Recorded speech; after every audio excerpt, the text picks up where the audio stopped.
Halo Fisika Mania, sekarang saya akan jelaskan mengenai momentum sudut. Nah, kita ke pengertian dasar dulu. Yang dimaksud dengan momentum sudut adalah momentum yang dimiliki oleh benda yang berputar atau berotasi.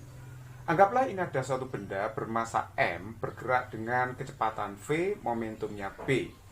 Nah, kalau dia bergerak melingkar, misalnya jari-jarinya R, maka vektor kecepatan linier itu selalu menyinggung lintasan lingkaran ini.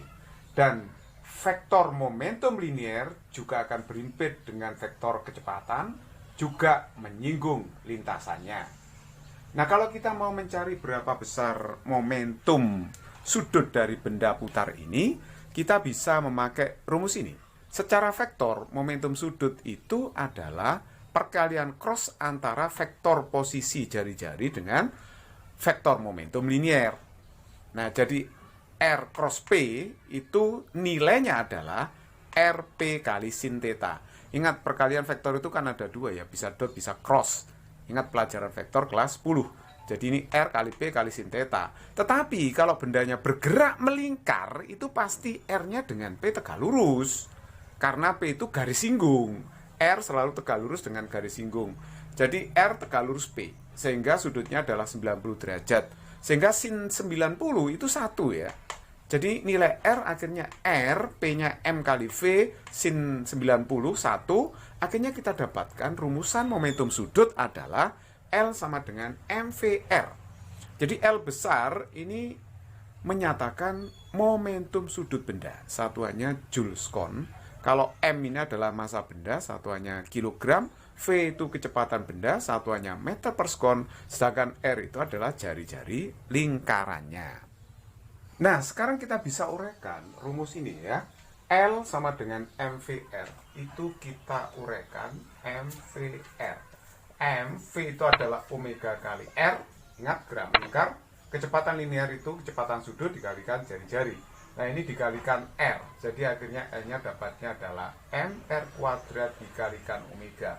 Tetapi MR kuadrat sendiri itu adalah momen inersia. Nah, jadi kalau begitu, rumusan L itu bisa dinyatakan dalam bentuk seperti ini.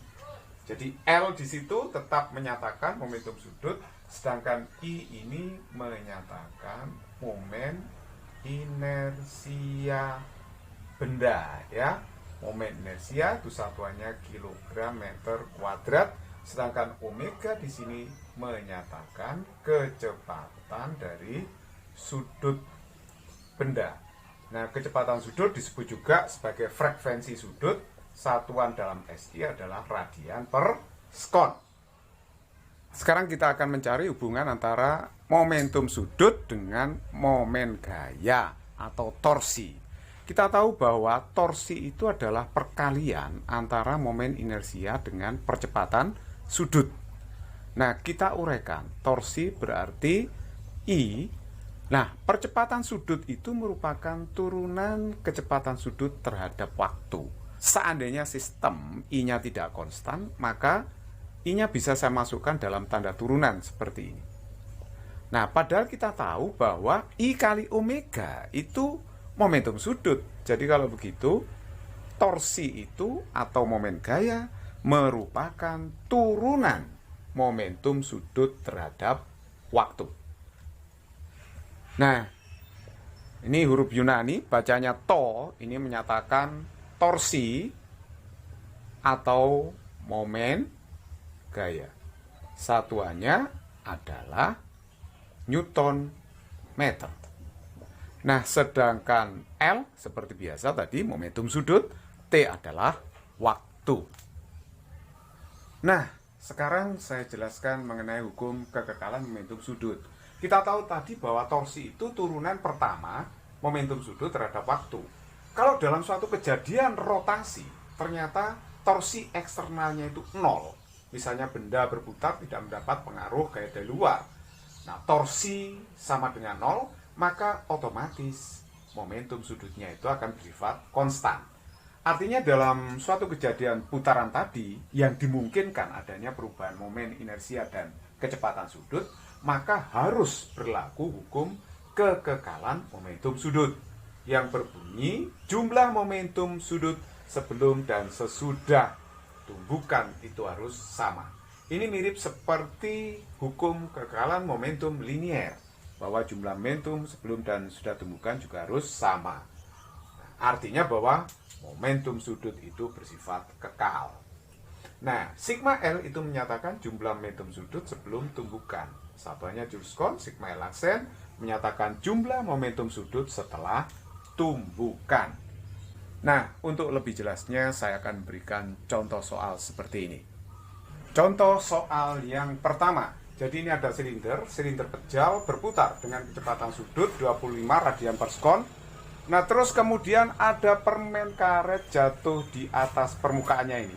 Permen karet ini memiliki massa 1/12 dari massa silindernya, sedangkan dia jatuh pada posisi jari-jari setengah dari jari-jari silinder.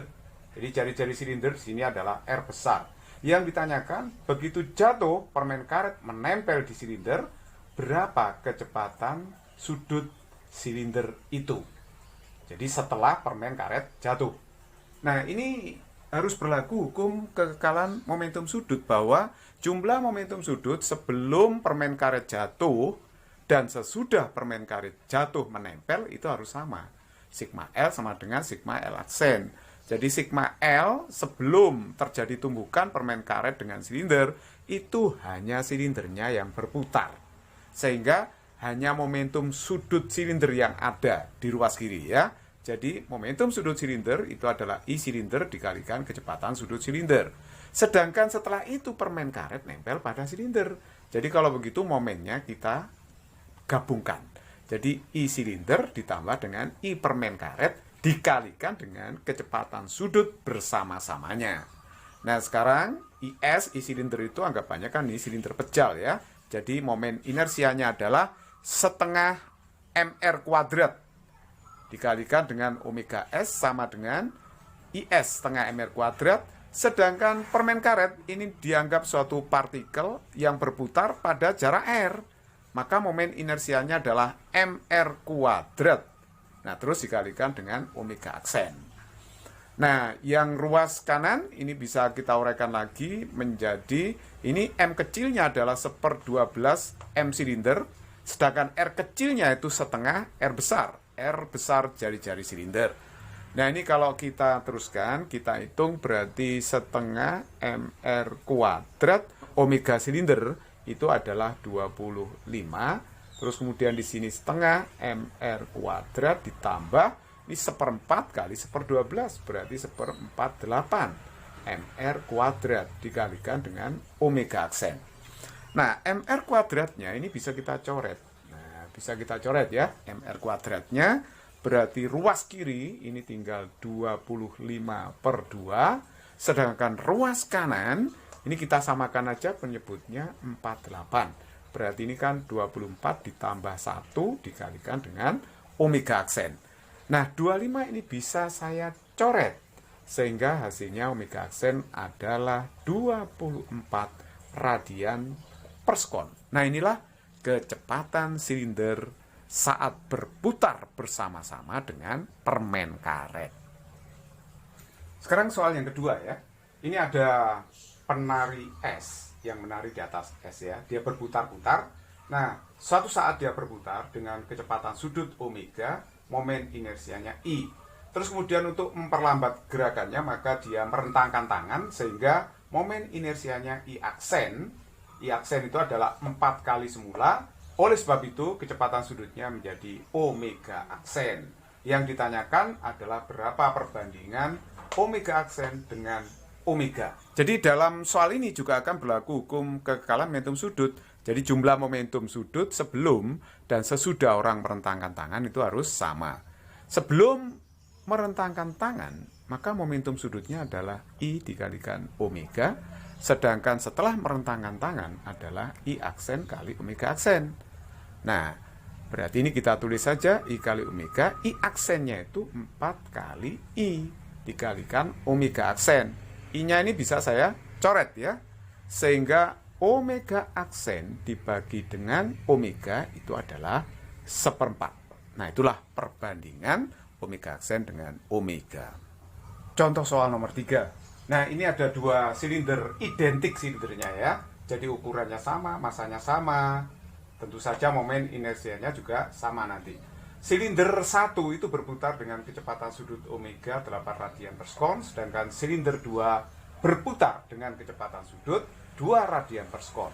Nah, setelah ini muter-muter, kemudian kedua silinder itu bertabrakan lalu menempel.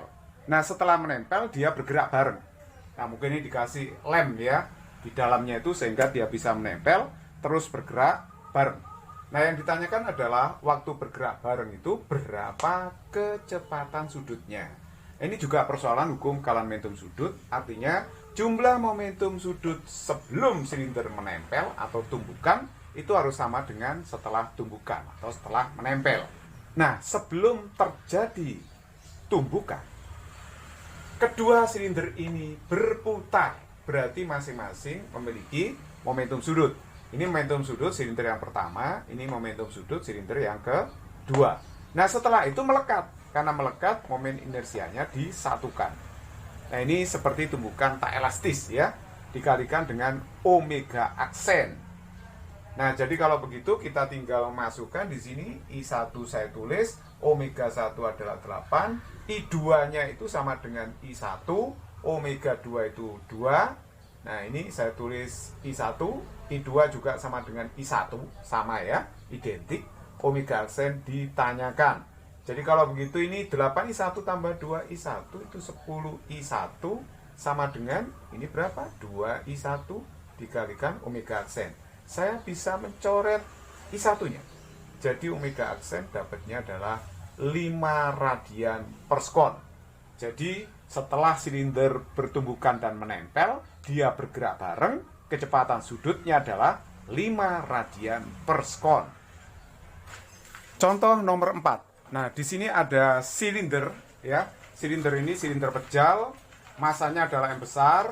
Sedangkan di atasnya ada cincin tipis, masanya M kecil, di mana M kecil itu adalah 1/8 dari massa silinder yang besar itu. Nah, cincin ini dijatuhkan pada silinder, nanti nempel pada silinder seperti ini, sehingga nanti silinder dan cincin akan memutar bersama-sama. Nah, berapa kecepatan sudut putar bersama-samanya itu? Kalau kecepatan awal dari silindernya itu adalah 5 radian per sekon. Dalam persoalan ini akan berlaku hukum kekalan momentum sudut, bahwa jumlah momentum sudut sebelum dan sesudah cincin jatuh itu harus sama. Jadi sebelum cincin jatuh itu hanya momentum sudut silinder yang ada, karena silindernya bergerak sedangkan cincinnya tidak. Jadi kalau begitu, ini ada momentum sudut silinder, IS kali omega S. Sedangkan setelah cincin jatuh menempel, maka dia akan bergerak bareng, berarti momen inersianya disatukan, digabung. Jadi I silinder ditambah dengan I cincin, lalu dikalikan kecepatan sudut bersama-samanya. Nah, kalau kita uraikan, I silinder itu adalah setengah mr kuadrat, R itu jari-jarinya, omega S itu adalah kecepatan sudutnya. Kemudian sisi yang kanan, I silinder tetap ya setengah mr kuadrat, sedangkan I cincin tipis itu mr kuadrat. Kebetulan R cincin itu sama dengan R-nya silinder, cuma masanya aja yang tidak sama, masanya 1/8 kali massa silinder. Nah, ini dikalikan omega aksen, terus kemudian kita lihat di sini M cincinnya itu 1/8 kali massa silinder. Nah, dari sini mr kuadratnya kita bisa coret ya, sama ini kita coret. Jadi hasilnya setengah dikalikan omega silinder itu adalah 5, saya taruh langsung. Setengah ditambah 1/8 itu adalah 5/8 kali omega aksen.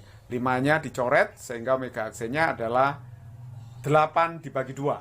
Jadi hasilnya adalah 4 radian per sekon. Soal nomor 5. Nah, ini ada suatu batang kurus, panjangnya adalah 1 meter, masanya M besar. Batang ini bisa berputar bebas pada titik O. Nah, batang ini pada ujung bawahnya ditembak permen karet dari arah kiri ke kanan, kecepatannya adalah 8. massa permen karet itu adalah 1/5 dari massa batang kurus itu. Setelah permen karet menempel, maka permen karet dan batang akan bergerak bersama-sama, memutar bersama-sama. Berapa kecepatan sudutnya setelah permen karet itu menempel? Pada persoalan ini juga akan berlaku hukum kekekalan momentum sudut, bahwa jumlah momentum sudut sebelum dan sesudah permen karet menempel itu harus sama. Jadi kita lihat, sebelum terjadi tumbukan, hanya momentum sudut permen karet yang ada, sedangkan batangnya dalam keadaan diam tidak punya momentum sudut. Jadi MVR itu adalah momentum sudut permen karet. Lu kok bisa begini MVR? Ingat, rumus momentum sudut tadi ada dua ya, bisa MVR, bisa juga I kali omega. Karena apa? Kalau permen karet itu hampir menempel ujung batang, itu dianggap hampir bergerak melingkar, sehingga dia punya momentum sudut MVR. Nah, setelahnya permen karet nempel di ujung batang, sehingga nanti dia bergerak bersama-sama. Karena menempel berarti momen inersia permen karet dengan momen inersia batang digabungkan, lalu dikalikan kecepatan sudut bersama-samanya. Nah, sekarang kita uraikan yang sebelah kanan ini.